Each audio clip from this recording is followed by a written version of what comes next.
People are mind controlled, man. Why are we still giving COVID shots to kids? Why is the CDC still telling kids that are 6 months old to get the COVID shot? We know the data, we know the truth, we know that this is not a good thing to give children. Actually, it is harmful to the children. We know this is like empirical fact at this point. Yep. No one is questioning that. Yep. But yet the CDC is still telling people to give it to their kids. You politicians that went on the news, forced this into people's arms, and you got a waiver for it? Jail. That's straight to jail. They have been given the green light by all of the nations to push the product. Congratulations, your 6-month-old kid can now get an experimental shot that's been proven to be not healthy or safe. Talking about meeting girls on the internet, by the way. How many times have you been told The Chinese version of TikTok is just science and technology? Well, we found a clip of the Chinese version. We can scroll through it real quickly and let me know if you think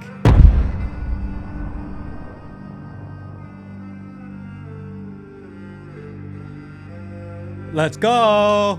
There you go. Good morning, good afternoon, good evening, wherever in the world you are. Welcome to the Matt Kim podcast. I am your host, Matt Kim, joined by my co-host, Mr. Peter Saddington. What's up, guys? Smash the like button. We are here. Welcome. We are trying not to be racist. I swear we're not. But apparently, if you make racist jokes on a national stage, then you can get in trouble. Oh. The question is it appropriate, and is timing of when you do that joke important? No. Because trending in the news right now, as we speak, is Kill Tony doing his comedian stand-up routine at Madison Square Garden at the Trump mega rally. And that's what it was. It was a Trump mega rally.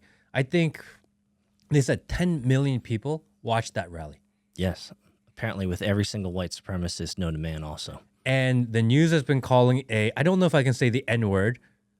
There's two bad N-words apparently in this world. Just call it National Socialism. A National Socialist rally. That's what they've been calling it. And so he did this stand-up bit. And I think probably he got introduced because Joe Rogan, he was just on Joe Rogan. And then Joe Rogan's like, hey, do you be really funny if you had Kill Tony on there? Yeah. Kill Tony has been going up and up, especially after his being the roast master during some of those epic roasts. And he goes up on stage and he says, oh, there's an island somewhere and it's a dump filled with trash and it's called Puerto Rico. And then he said, Latinos don't know how to pull out. And it's supposed to be a joke. But it's a crude joke. But considering the context of what it was, which is the largest and most watched and viewed Trump rally in this entire season, was it inappropriate? It was, I'll categorize it in three ways. It was a joke. It was a pretty gross and derogatory joke. And unfortunately, it inflamed the narrative that the mainstream media already had for this National Socialist rally. And so he stoked the flames of their already pre-themed out that this is going to be the epic end of the world and this is going to be the National Socialist Party making sure that everybody's racist, women don't matter, right? Only dude bros. So he did not help the cause, but it was probably, I'd say if I had to categorize it very simply, it was an ill-timed derogatory joke, but it was still funny though. It's still funny. It's a joke. Maybe not the right place or time for that joke. Well, it's supposed to be a presidential political rally. I just feel like my skin has just gotten so thick over many years, and here's my initial response. Why you butthurt?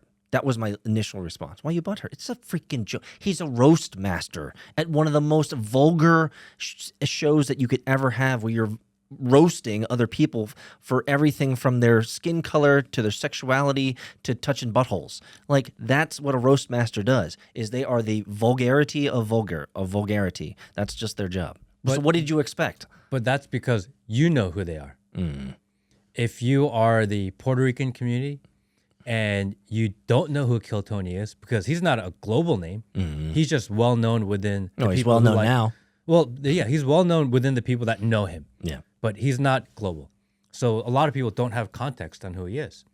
But Can you imagine what Puerto Rican WhatsApp is like right now? Oh man, if we had let's say one of the Asian guys, Asian comedians, like a Russell Peters. You know Russell Peters. So he's Indian Asian. He's still Asian.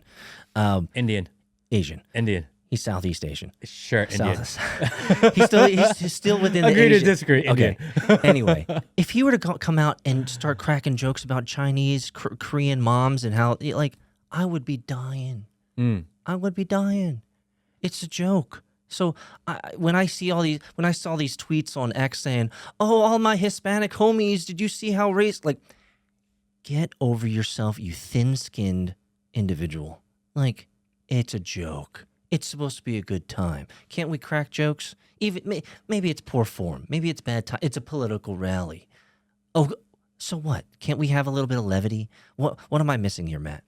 I just feel like people are getting butthurt for no reason, just looking for an excuse to scream to the skies that they are the socialist justice warriors of all time and that they're defending the rights of the poor, different colored folk. Brother, get over yourself.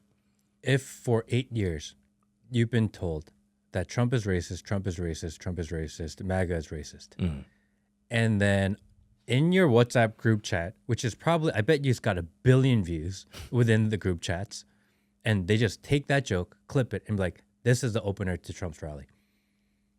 They're going to be like, dude, we knew it. But at an individual level, at a mind hive level, at a mass psychosis level, yeah, everyone's gonna be like, so frustrating, so upsetting that he would say such a thing. Were you personally offended when you heard that? When I saw it, my initial response was, dude, what a huge mistake. Really? Yeah. Interesting. Because I thought it was funny, but if you're right now, we're in a point of the campaign where the people who've decided which side they're on are already decided. So that joke speaks to people that have already decided that they're going to vote for Trump. You actually don't do anything to help your side because right now you're trying to get the scraps of who's left in the middle. Do you really think the middle is gonna? They're looking for any excuse to go one way or the other. So, okay. Right? That's why they're undecided. That's the key phrase. They're looking for an excuse. These Correct. Weak-minded middle ground people is what you're saying. Or because people that are just not educated in the process. Weak-minded people are always looking for an excuse. Maybe 20% or 15% of the people that vote actually follow politics. Meaning majority of Americans make their choice based on one thing. Based on a news clip. Just on one clip is all it takes.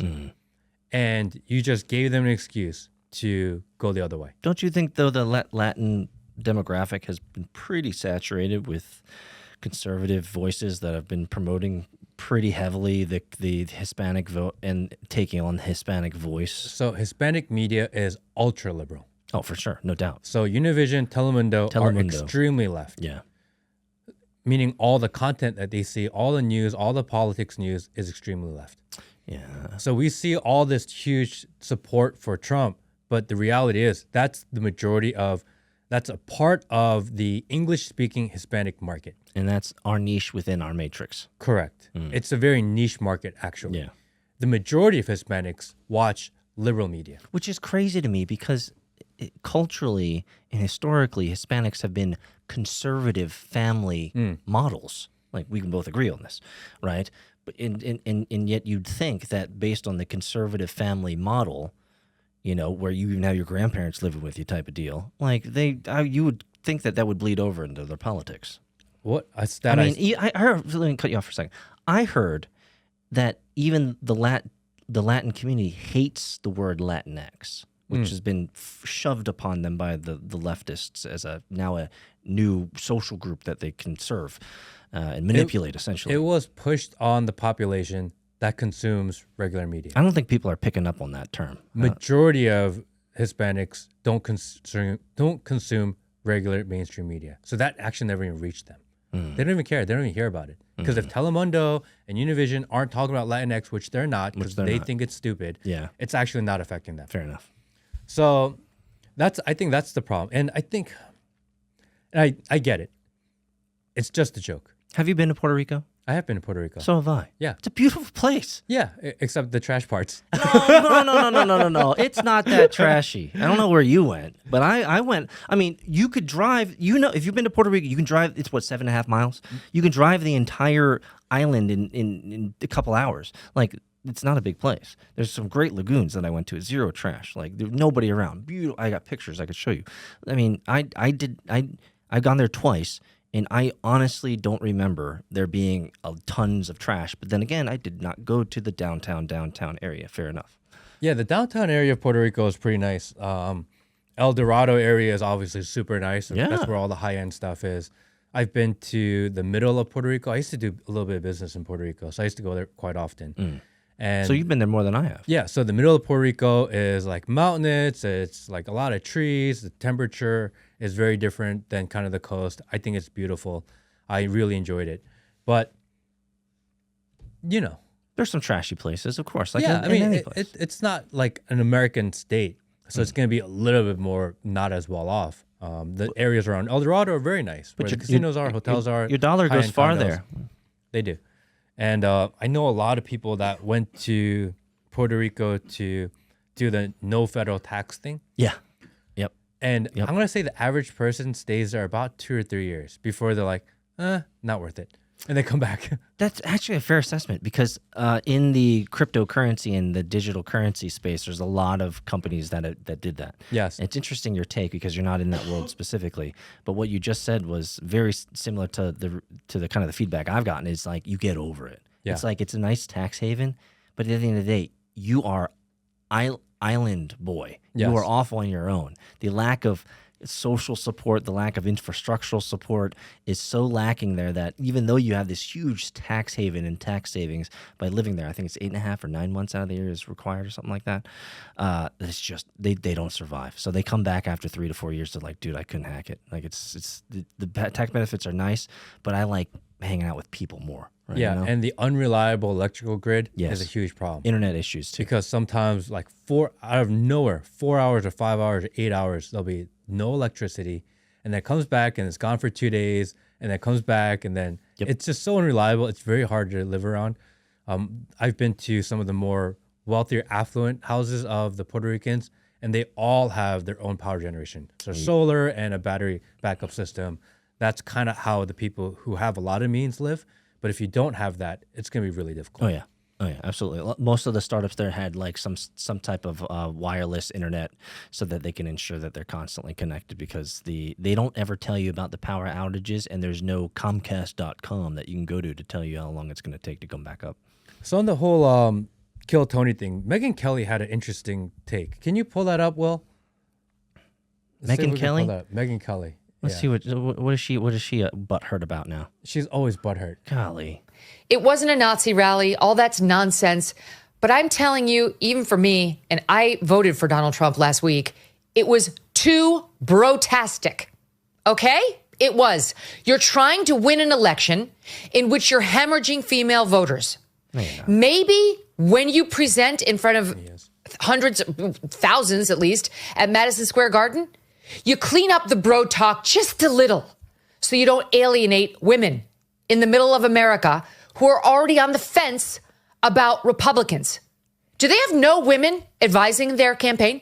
Is there no actual woman sitting behind the scenes, coming up with the guest lineup and saying, let's just have a word with the guys who are going to be speaking about this isn't the bar. This isn't their living room. This is a campaign. This is politics.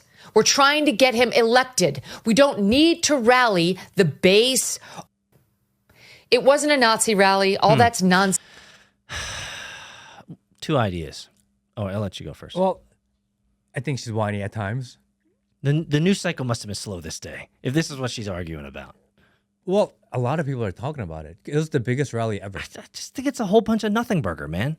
I truly think it's all. And maybe if I can be really snarky, maybe one of the reasons why the Trump campaign's working is because they don't have women advisors. Well, I think so. Oh man, is that gonna get clipped, guys? Are you guys gonna fry me? Come on, man. There's too much butt hurt going around, bro. I think in the comments someone did say this is why you need to repeal the 19th Amendment. I'm not going that far, guys. I'm telling a joke that might be inopportune in timing. Oh my goodness. But I don't think she's wrong. Really? I think that in that space, this was a huge opportunity for him to come off really presidential. And we say that maybe it was a slow news day, but the reality is all the speakers and all the surrogates and all the influencers that went to Madison Square Garden for the event, the entire day, all they did was talk about how awesome it was. So they almost added more fuel because they can't go to the event and not say they were there because they want the clicks and views of being there. Mm. So even if you wanted to just kind of sweep it under the rug and say, hey, like not a big deal, they didn't make it possible because everyone did the whole media tour the day after to say, hey, look, let's talk about the MSG rally because I was there. Like, how do you ignore it? Well, when everyone's out there going, it was so great, I was there. If you're a political pundit, then clearly you can't ignore it because it's part of primetime show and it's got a lot of clicks. But man, at the same time, she also used the word. She also, if you replay it back, she said, "This is politics." Mm. The political spectrum of being appropriate and being above board, all the way down to sleazy, slimy, illegal activity, is quite large. Megyn Kelly. So when you say, "Hey, this is politics," it's like.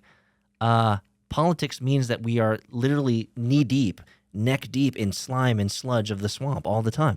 Isn't politics all about talking smack about each other and telling each other how they're terrible people? And I mean, come on. The right needs to stop saying the word Nazi.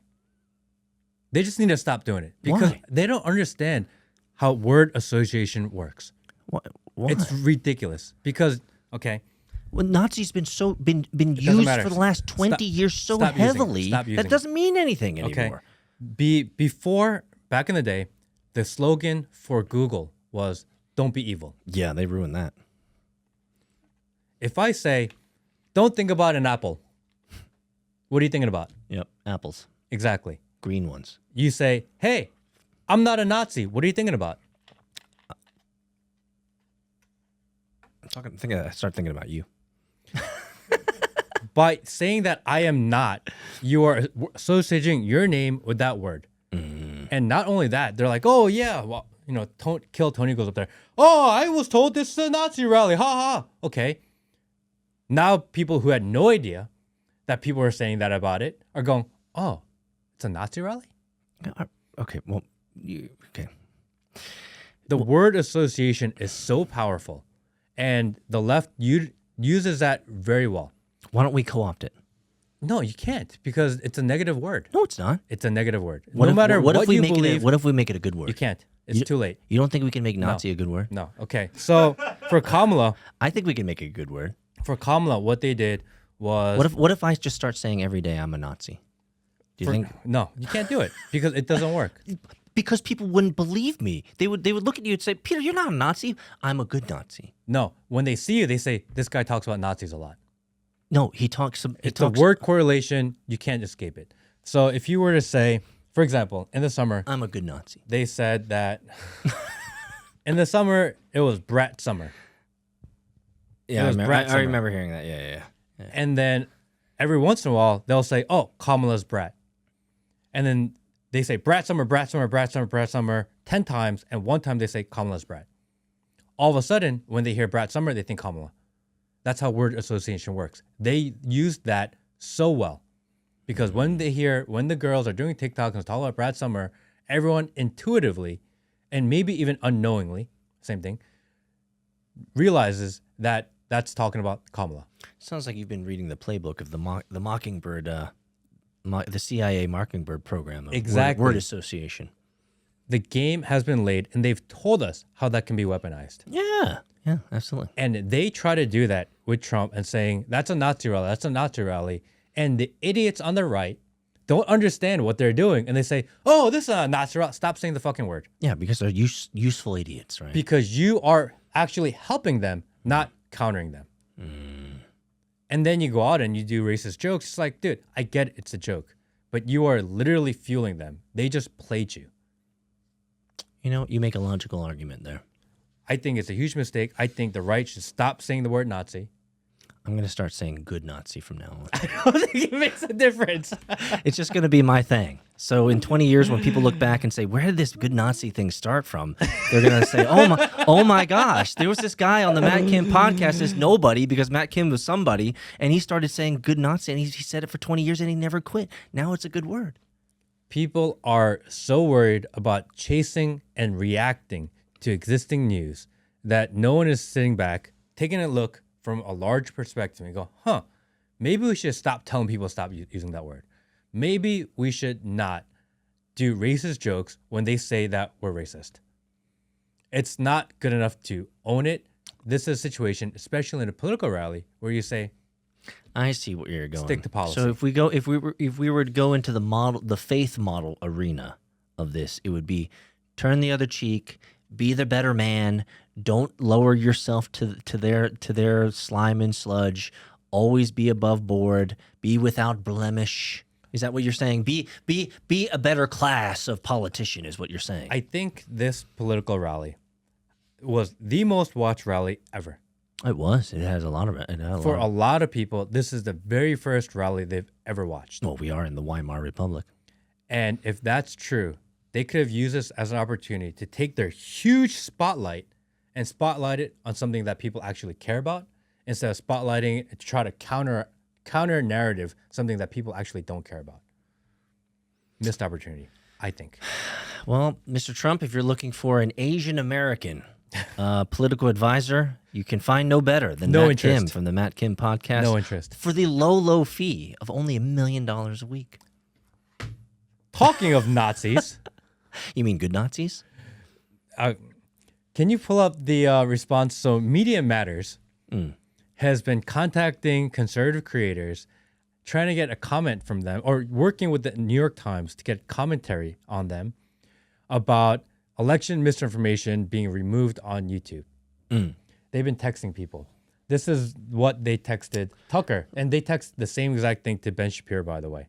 Let me read it real quick. Good day, Mr. Carlson. I hope you're doing well. I'm Nico Grant, a reporter at the New York Times. I wanted to give you an opportunity to comment for an upcoming article that takes a look at how political commentators have discussed the upcoming election on YouTube. We rely on analysis conducted by researchers at Media Matters for America. Could you kindly provide us with a comment or decline to comment by end of day tomorrow, Tuesday, October 29th? Thank you so much for your time. Here are the points we plan to include. Media Matters identified 286 YouTube videos between May and August that contained election misinformation, including narratives that have been debunked or not supported with credible evidence. Researchers identified videos posted by you in those 4 months that contain election misinformation. Ooh, scary.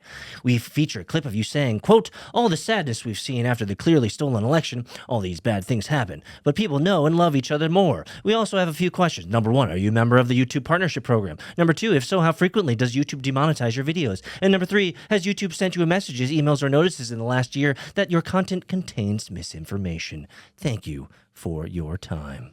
And Tucker's response. Fire. Tucker's response was, so, the New York Times is working with a left-wing hate group to silence critics of the Democratic Party? Please ask yourself why you're participating in it. This is why you got into journalism? It's shameful. I hope you're filled with a little bit of guilt and self-loathing for sending me a text like this. Please quote me. Well played. And they responded with, thank you for your prompt response. Would you like to address any of these points? That sounds like AI. And Tucker responds with, would I like to participate in your attempt to censor me? No thanks. But I do hope you'll quote what I wrote above, and also note that I told you to fuck off, which is which is what I'm now doing.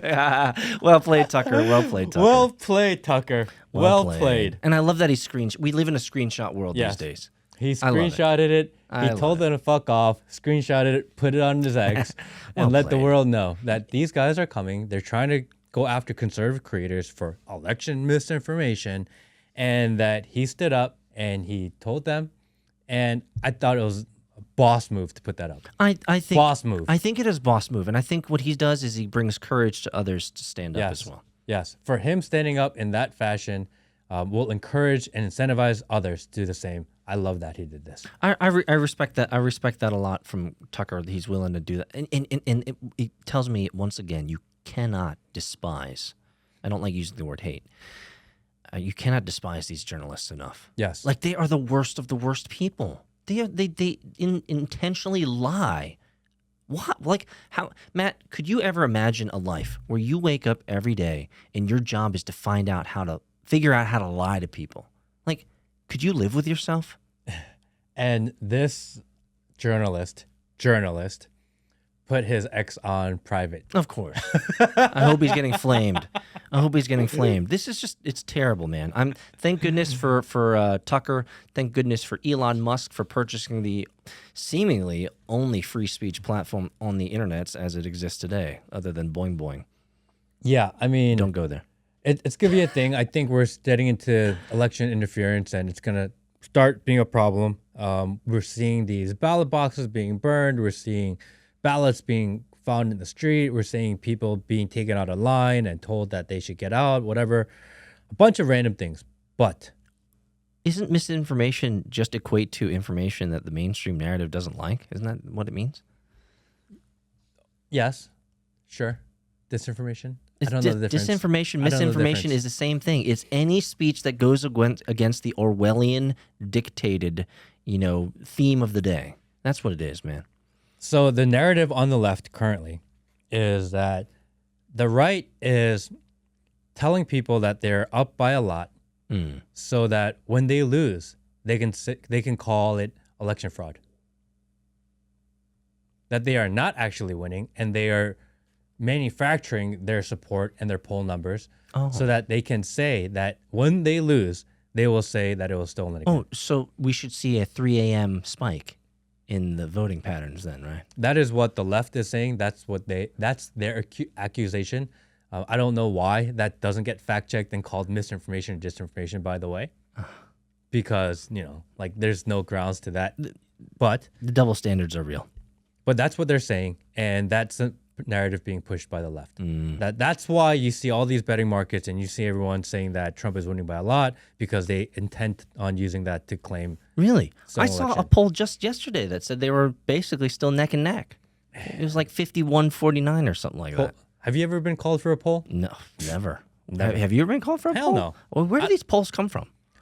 Who? Because I've never in all of my history of life been called by a pollster. So Trump said on the Joe Rogan thing that he believes that half these polls, when they say they're polling, they don't actually even call anyone. They just make up numbers. Because if they put a 2.5, if they're like someone's up 51% and one's 49, and they put in a 3 or 4% standard deviation on it, then who can fact check them, because they're probably kind of close. Yeah. So they just put it up there randomly. They don't even waste the money calling people. Unfortunately, most scientific research papers today are just that. Yeah. It's backwards. Here's the point I want to make. Here's the hypothesis I'll create to reinforce that idea. Here's the evidence I'll find to make sure I reinforce that idea. Publish. That is science today. Science is so broken.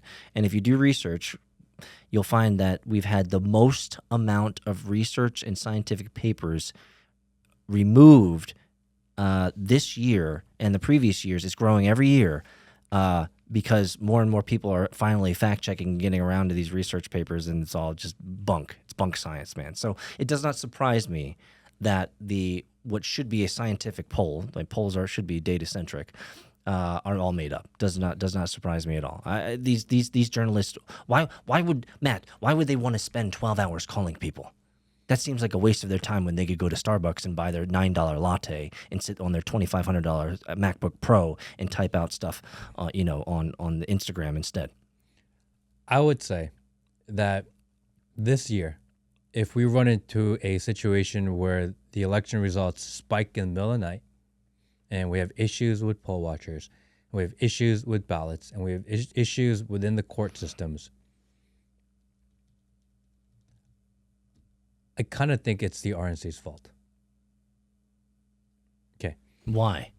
So Aren't they pushing on the court cases right now for the previous election? Aren't they pushing for more transparency in this? Haven't they done all the check boxes to make sure that this election is the most fair and free that it's ever been? in 2020, the left had to get really extreme in order to win an election. They had to go outside of normal comfort zone. What does that mean? Meaning that they got real aggressive with the fraudulent activity. Oh, They had to. they were blatant. They got caught on camera. They had to. Because that's the only way to win. Yeah. Okay? Meaning they gave up their playbook. We know what they can do. We know how they do it. And we have an idea of what to look for. Meaning we had 4 years to prepare for that. Through court cases, through lawyers, through legislation, through poll watchers, through all these various forms. We had 4 years to prepare for them. And if they were able to achieve the same result using the same exact tactics, it means that we did not prepare for it properly.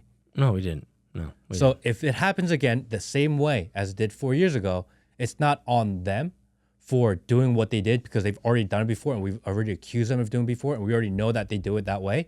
It's on us for not countering it. Yeah, it is the old adage. Fool me once, shame on you. Fool me twice, shame on me. Exactly. They know exactly what they've done the first time around. I think Bush said, fool me twice, shame on you again. do you remember that from Bush? I don't remember. Oh, you got to look that up, man. That was the best. When Bush Jr. said, how does it go? It goes like, fool me once, shame on you. Fool me twice, shame on you again, or something like that. It was good. It was a good Bush moment. The right should be prepared for whatever happens on election day. They spent 2 years, the RNC spent 2 years fighting to keep Trump out of the nomination. They spent entire first 2 years ignoring him. They spent the third year spending all the money and the primaries to promote all the other candidates against him. 3 years they fought against him. And then 1 year, like, oh shit, Trump's going to win. We need to back him. They wasted 4 years of their time when they should have been focusing on this. And if it doesn't get countered, and if they don't have a solution, and if they have not put a comprehensive plan in place to counter any potential fraud, it is on them. I think it's their fault. So, all roads lead to Kamala being president, then, is what you're saying. Or maybe they do have a plan in place and we just don't know it yet. I told you many times on this podcast that Kamala's going to win. I think I finally figured out how. How? It's simple. What's going to happen is we're going to have the most arduous and frustrating election count that we've ever experienced. They are going to drag this out in high court, low court. It's going to get dragged out all the way to January 20th. Watch, mark my words. That's what's going to happen. It doesn't matter what the counts end up being November 5th, November 6th. Doesn't matter. It's going to get dragged out until Joe has to concede on the 20th of January, whatever, and Kamala just sits in to the presidency. Brother, this is how it's going to happen. This is how it's going to happen. And I hope someone's going to clip it. We're going to put this stuff up on YouTube and Rumble. It's going to be notarized and signed off. This is how it's going to happen, brother. I've had a vision in my dreams, man. This is how it's going to happen. We're just going to drag it out, and it's not going to be legitimate. It's never going to be legitimized. And November 20th, what's going to happen is Kamala's going to slip her foot into that glass slipper, and she will be the queen. And I hope that your dream was just a nightmare and that November 5th, Trump is leading in the polls and leading in the voting by so much that they just have to call it. And we move on. And November 6th, we're back to normal life. That's why they're going. How amazing would that be? Can we just envision that the election for some reason goes so smoothly? No. November 5th, we find the result by midnight. By midnight, we go to sleep. It's like, oh, Trump won. Even Will's reacting. His body's reacting. He knows it ain't true. You think it's going to go smooth? Just give it to him. November 5th, we find out that Trump has won. We go to bed, we wake up in the morning, and he still won. And then November 7th, we wake up, we're like, wait, he still won. And if you can survive it 2 or 3 days as the winner, I think it's like over. Bro, you're in for a world of hurt. Can we just at least envision and project out into the world that that's a possibility? Positive thoughts.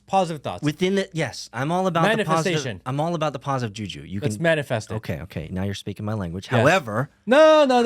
You're not manifesting it if you however it. Within the spectrum of realities, yes, that could be one of the best extreme realities Good. we could ever Cut it face. right here. Next topic. Go vote. Let me see. Go vote. Okay, odd way to pivot. However, can you pull up this graphic, Will, about the COVID shot? Why are we still giving COVID shots to kids? Because people are mind controlled, man. Why is there a 2024, 2025 COVID-19 vaccine immunization schedule that starts at 6 months old? Why is this still a thing? Because it doesn't matter what the news says or doesn't say.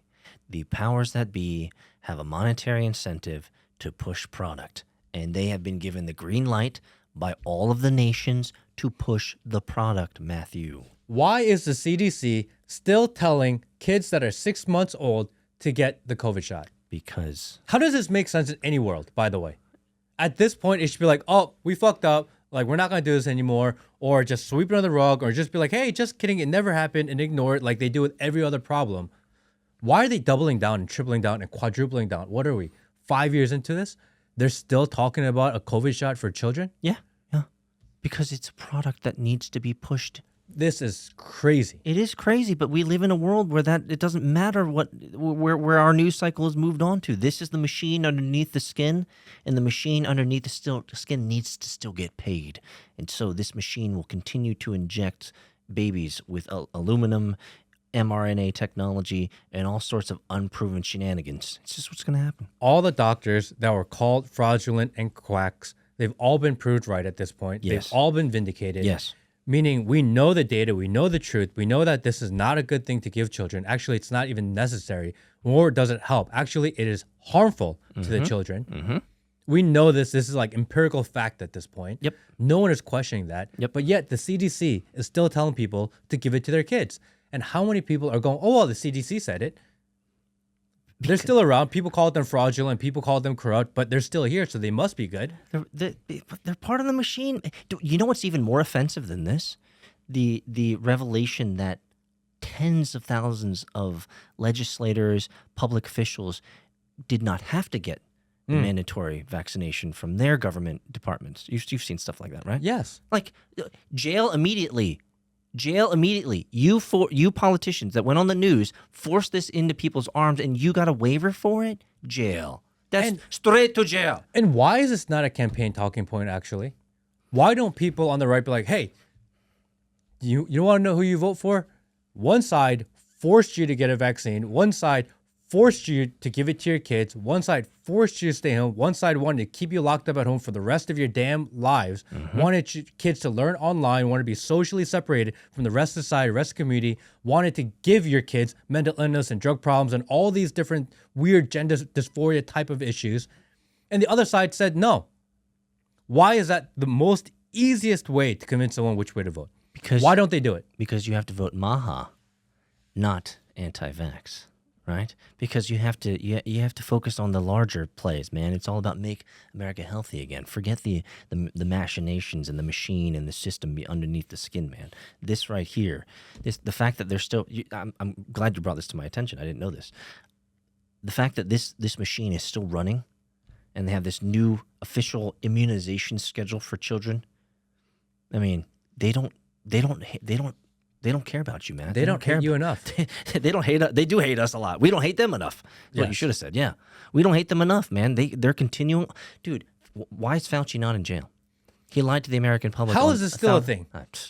Because our taxpayers' money still go to. And frankly, the CDC is not a government organization in that we usually see it. It's mostly a defense mechanism. It's a defense organization. It's part of the DoD. It's a part of the defense construct that we have here. Because man, vaccines and poisoning people makes a lot of money, Matt.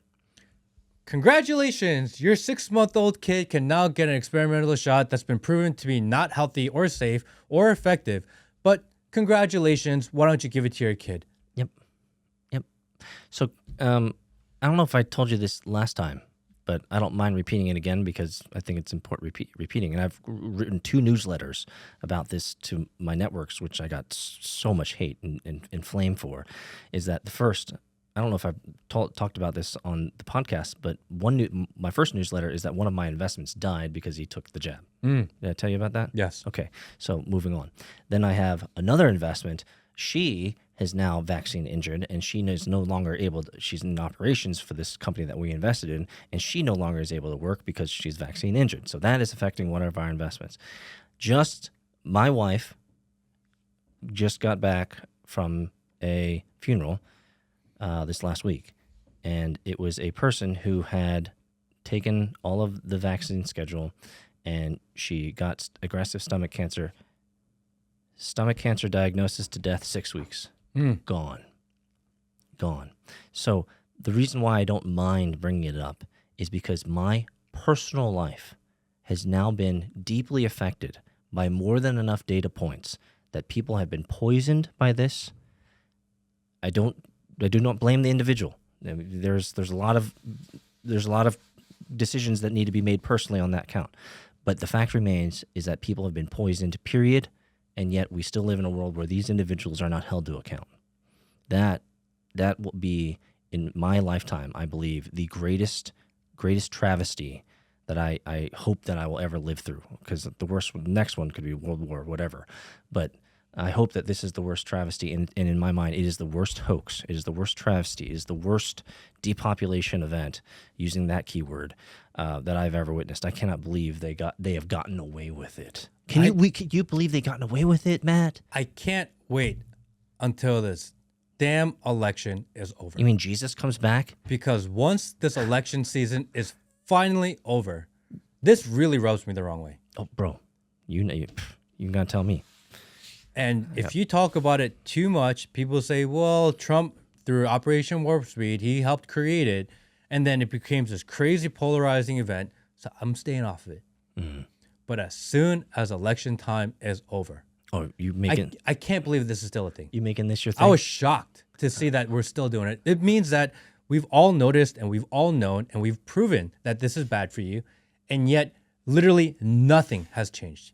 Meaning 4 years of outreach based on this vaccine has provided no difference whatsoever. So what you're saying, Matt, it changed nothing. What you're saying, Matt, is the machine has successfully moved the goalposts in around us even closer.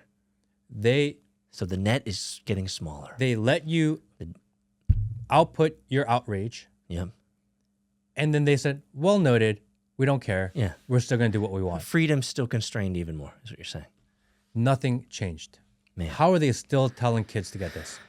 We humans are too easy in our complacency. I remember reading a quote. I don't remember where it's from, but the context was war. And the quote essentially went, I forget who it was. It essentially went like this. Who care? They don't care about us bombing them. Why? Because as soon as we stop, they'll move on. Right? And that was the whole idea from this crazy, psychopath during the World War II.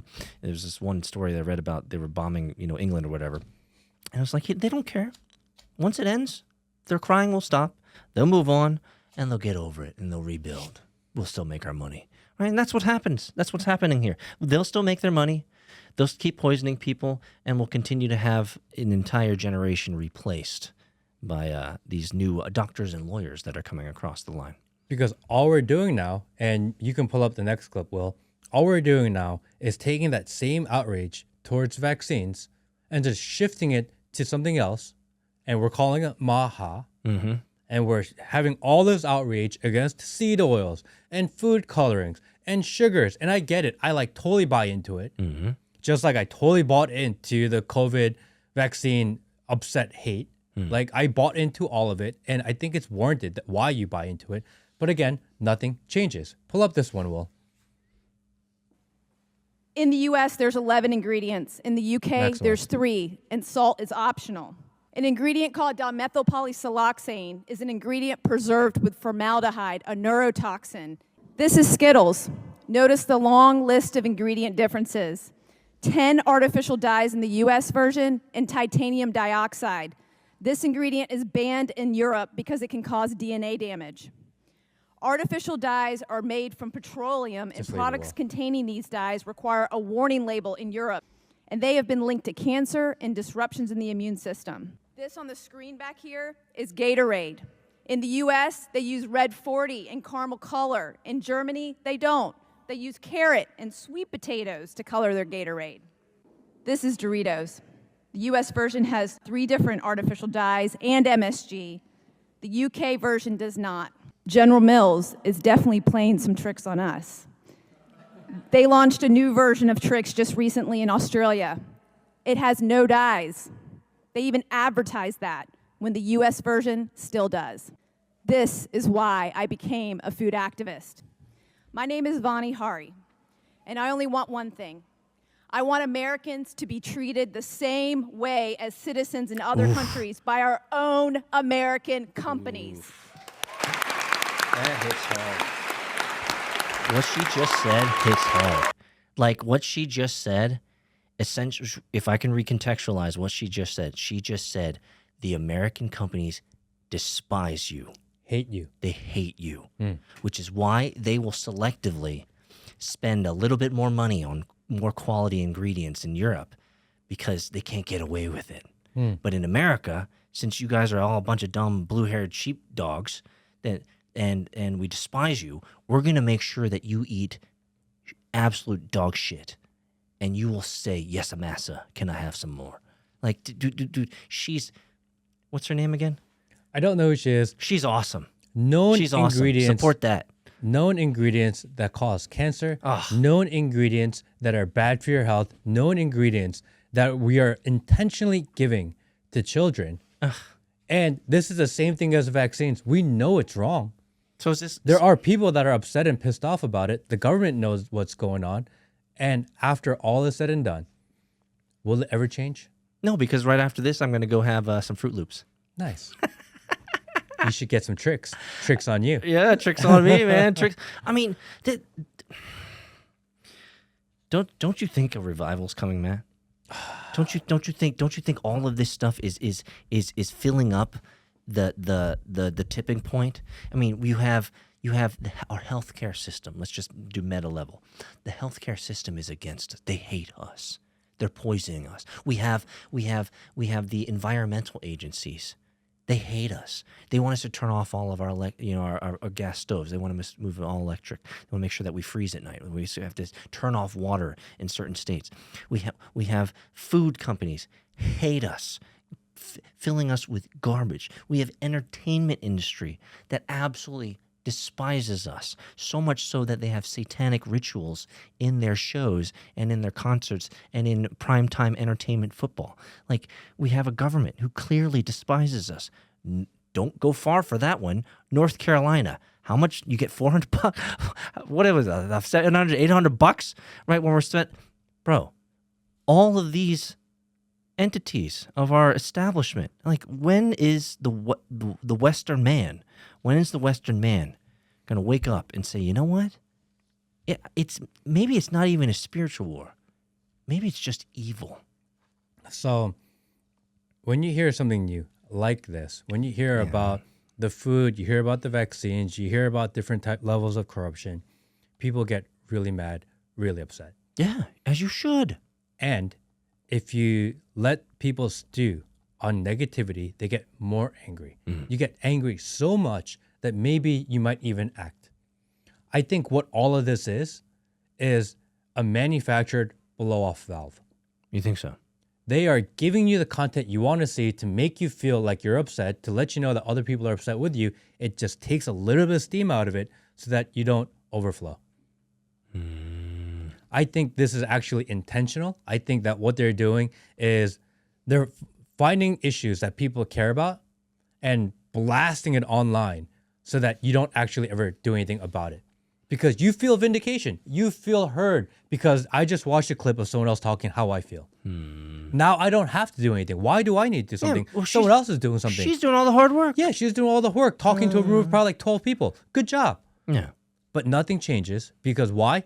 We are all given that blow-off valve to let out just enough steam so we don't go do something about But it. that's why you're important, Matt, because you're willing to say what other people are thinking, but you have a huge platform to do so. Yeah, and do you know what happens? When you say something that makes people feel uncomfortable because it's too true and people don't want to hear the truth, they want to hear what they want to hear. If they hear something that's too truthful, they're like, oh, Matt, you're like being harmful. Or Matt, like, why don't you get with the program? Or Matt, like, what, you don't get it.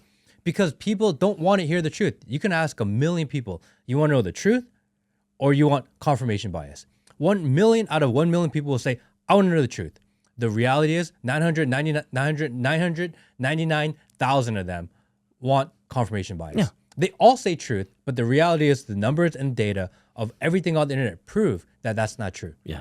People don't want to know the truth. They just want to reinforce their ideas already. Yeah, you got it. And there are people going, yeah, I want to know the truth. So that reminds me of a certain particular, let's just say, oftenly censored and deleted account individual who was saying that to be truly Hi, Arthur. to be truly based, you have to be a good-looking Good-looking person, right? And you can't truly be based if you don't have the rest of your life figured out or worked out, right? You can't have a sloppy home and then say that you're based. No, you're irresponsible. You're not truly based. And so would you say that the argument for truly living out the anger and the angst and the frustration, you have to be a good-looking individual to make that happen? I don't know about the good-looking part. I don't consider either of us very good-looking. So, Clearly not. I think that just kills the narrative right there. But I'd like to note that my friend, Arthur Kwan Lee, is the most canceled guy on the internet, which is fascinating. Yeah. Because he is not lying. Maybe his perspective is different than what the mainstream is, but everything he says is based on research, historical data. So it's not made up misinformation, disinformation. It's just counter narrative. And the most canceled guy, I think he's on his 10th X account. It's almost impossible to count. How do you get canceled on his IP address is blocked on X? His MAC address probably too. I thought X was free speech, by the way. Why is the most canceled man in the world a Korean American guy? Well, maybe guys like Nick Fuentes are allowed to exist, by the way. Yeah. Not only is he allowed to exist, he has like streaming contracts. Yeah, well, that's because Arthur probably doesn't have any money coming in. Because once you have money coming in, then there's strings tied to that, and once the money comes in, then they allow you to say certain things. So it gives you pause about all of these very, let's just say, overly aggressive and somewhat fringe idea people like a Nick Fuentes. Why are they still able to have platform? Probably because the strings and the money behind them are letting them do that. Kanye is a lot of platform. Nick Fuentes is a lot of platform. Stu Peters is a lot of platform. Jake Shields are a lot of platform. It's really similar rhetoric, but yet the only one banned on the internet for life is our Korean American friend Arthur Kwan Lee, which it's bullshit, by the way. Well, you have to think how valuable his demographic is. Don't want to wake him up. You do not want to wake up the sleeping giant from the Far East. That's exactly what it is. That's why he can't talk. It's like, crazy. People don't realize. Like we're sitting in America, we're 330 million deep. We're not even cohesive in our 330 million, and out of those 330 million, 100 million of them are invalid, useless. So like, we are nothing compared to the monster of Asia. Like, you do not want Asia to wake up and go like, oh, could you imagine like the entirety of Asia going ultra MAGA? Dude, that would ruin all of the dancing Israelis. This is not even to co-opt or co-sign on what Arthur believes. Oh, we're not. I don't know what he believes, actually. But I personally like him a lot. I am a huge fan of his in that we've met several times. I've had conversations. We've had him on the podcast very early on in the summer. I think he's super smart, super intelligent, super well-spoken.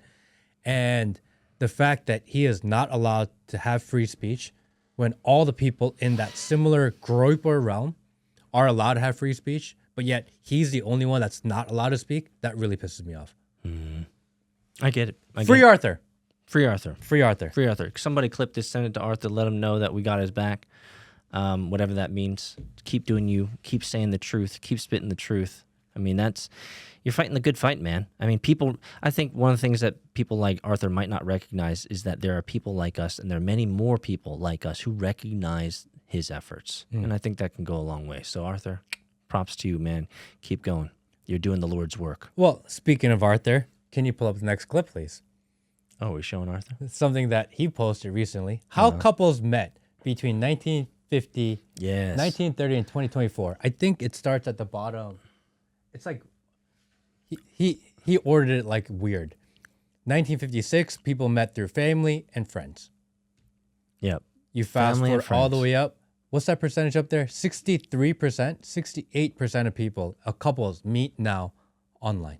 Yeah, that's crazy. So we have completely moved away from school, friends, neighbors, church, restaurants, and colleges, and coworkers. Everything's moved to online relationships, which aren't really relationships if we're intellectually honest. Well, this is couples, so this is how people meet. yeah, they meet initially. online.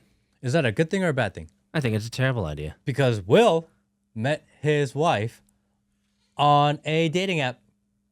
Yeah, so did I. Did you? You didn't know this? Wait, you guys are both dating? So you guys literally made the number. Yeah, 16 years ago, brother. 16 years ago. eharmony.com. Which one did you meet on, Will? Double. Coffee meets bagel. Were you going to say double hinge? No, I was going to say something really derogatory, but I like Will, so I didn't say anything. It was Grinder. That's what I was going to say. Wait. So the statistic is that 2 out of 3 couples meet online. 2 out of 3? And literally in this room, Yeah, but we were 2 early. out of 3 We were met early, online. though. I was 16 years ago, dude. This was eHarmony version 1.0. Like it was a janky ass shit, but it worked. That is crazy. True story. I thought that number was a little off. How do you and think weird. I met my wife from LA? I was out here, man. I don't know, Asian Avenue? Oh my god. Asian ASL, Avenue. baby, Oh my ASL. god. That you just dated yourself. ASL. Bro. ASL. Oh, bro. Do you guys remember Asia? Oh my goodness, you degenerate. I love it.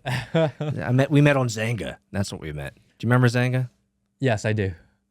1999. Internet relationships are taking over the world. Yes, they are. And this is where actual couples are meeting. I feel like couples were better when they were introduced by families because there was a little bit of loyalty involved. People were willing to stick it out a little bit longer because you had that shared community. Meaning, if things go a little tough and maybe things aren't going the way that we hope for, like we'll stick it out and try to fix it because we have shared community. Because there's no longer any shared community and you meet via just the internet, people are willing to call it quits a little bit earlier. Yes. And so I think this graph is a little misleading because it says how couples met. If you look at the divorce rates on the other side of this token, then it doesn't matter how they met. Divorce rates still just going up. Number go up on that. And so the question, I think a deeper question is not so much is how did you meet, but what support systems are enabling you and helping you to thrive in that marriage. Because that is the greater statistic is, okay, you met online or you met versus church or you met versus school or, some social club or great. Don't care about your genesis and origin story, Wolverine. Don't care. Right? What matters. What did Wolverine ever do to you, by the way? I don't know. I was just so pissed off. I'm so pissed off that he died in that final movie, Logan. What?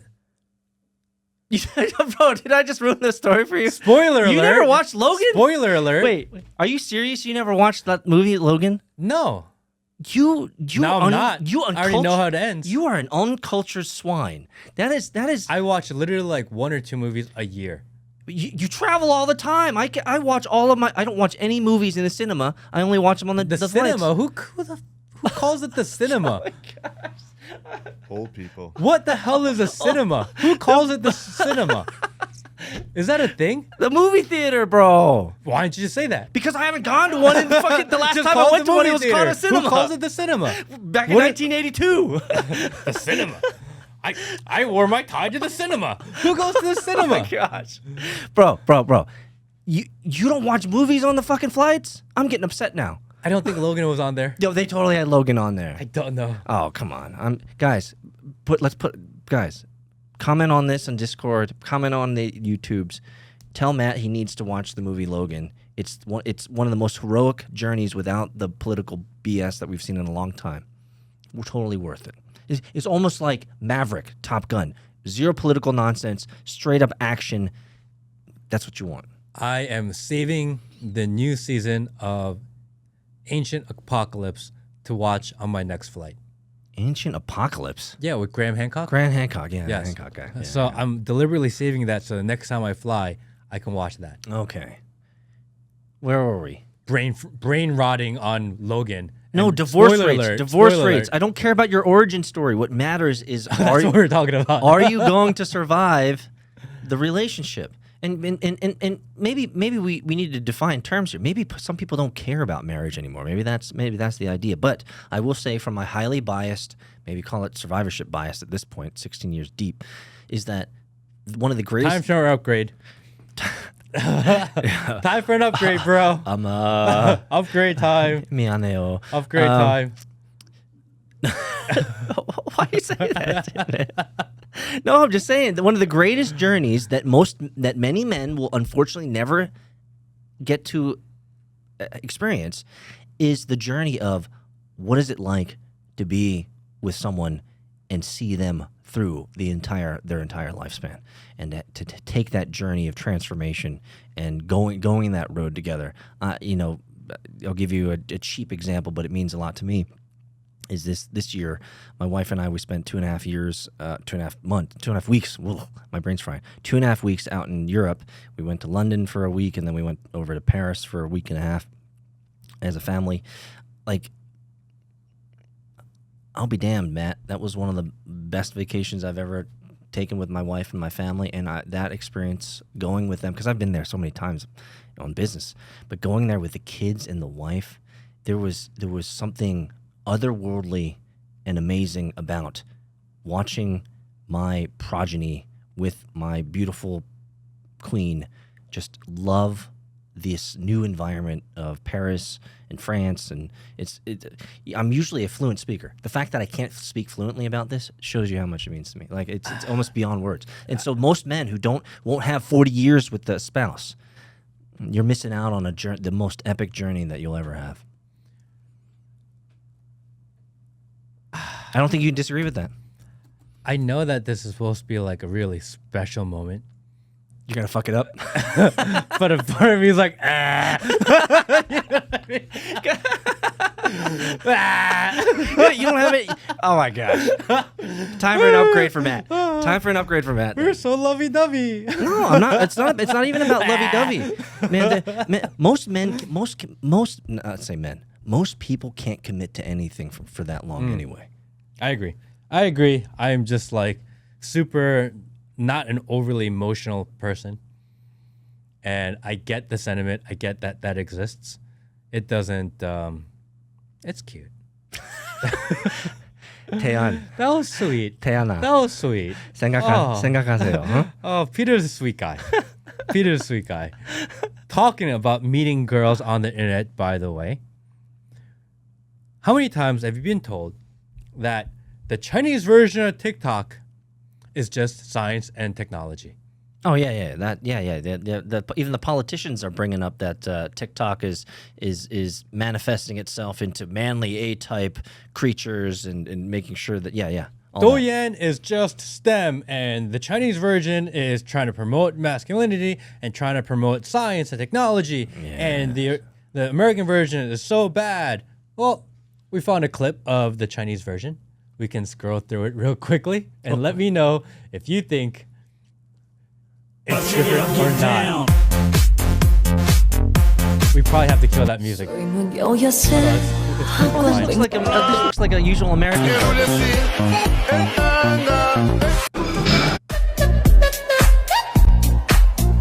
Where's the stem? Same as America.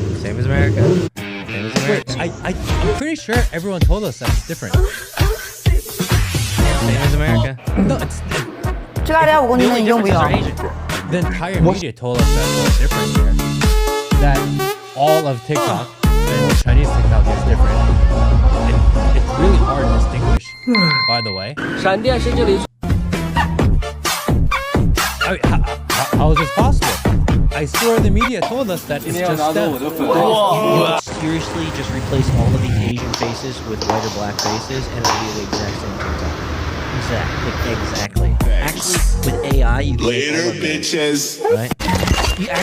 What we're actually seeing, Matt, is we're seing American TikTok with AI that's just putting Asian faces over and Social media is just wherever you go at this point. I see no difference. I see no lie. I see no lie in what you just said. All this random ass shit is the same as the random stuff when you do scrolling, it's the same stuff. Same stuff. So when politicians and when the media makes these claims that the Chinese TikTok is different than the United States TikTok, do they not realize that people could eventually see what it looks like? Like how crazy of a claim is that, by the way, to just say that? And you scroll through it and you're like, it's literally exactly the same. Exactly the same. Yeah, I don't use TikTok unless I'm uploading karting videos of my son. I upload all of them. But when I do catch myself scrolling during the upload periods, man, it's just degeneracy all over. It's a complete waste of time. It's just boobs, butts, cars, which I kind of like. The cars are nice. Okay. The TikTok algorithm shows you what you want to see. Dude, cars and boobs and butts, bro. I ain't gonna lie. It's all just in. What they said. That's what they said. Full send. And that's why he's talking about getting an upgrade. Mostly Porsches. I don't know why. They want me to buy a Porsche. That's what they seriously. My entire matrix wants me to buy a Porsche. No, you want to buy a Porsche. So they are constantly showing you a Porsche to give you the confirmation bias so that you go out and buy a Porsche. Well played. Because you want to buy But Porsche. I've never typed in Porsche. It Yes. just started coming. They showed you one Porsche video and you watched a little bit longer. Probably. And they showed you another one. And you Probably. lingered again. And they showed you another one. And you watched again. They showed I you know another which one it was. It was the fucking RSR. And once they That's started what it showing was. you, they're like, wait a second. His time on app, once we started showing him Porsche videos, increased. Yes. Therefore, he likes Porsche videos. It was a 2017 Porsche RSR. I watched that video 20 times on loop. And now loved you it. get it over and over and over again. Found me out, Matt. Dude, you're like an internet sleuth. Who needs Reddit when you have Matt Kim? Matt Kim can solve all your problems. Why are you all fucked up? Matt Kim can tell you. Matt only has 3 questions for you. What have you been watching on TikTok? What have you been watching on Instagram? And what are you watching on X? And then Matt will be like, yes, this is why you're all fucked up. If you want to know what a person is thinking, just ask to see their algorithms. You got it. You will figure out a person very quickly. You got And it's it. actually very scary. You're not wrong, because if I think about my Instagram versus my TikTok versus my X, man, X thinks I'm just like the perfect person for racism. X is just feeding me. They're like, dude, you are the perfect soil to grow the next extreme racist because Nazi's good. That being said, don't be a racist or be one, whatever you chose. I don't care. See you guys next week. Peace.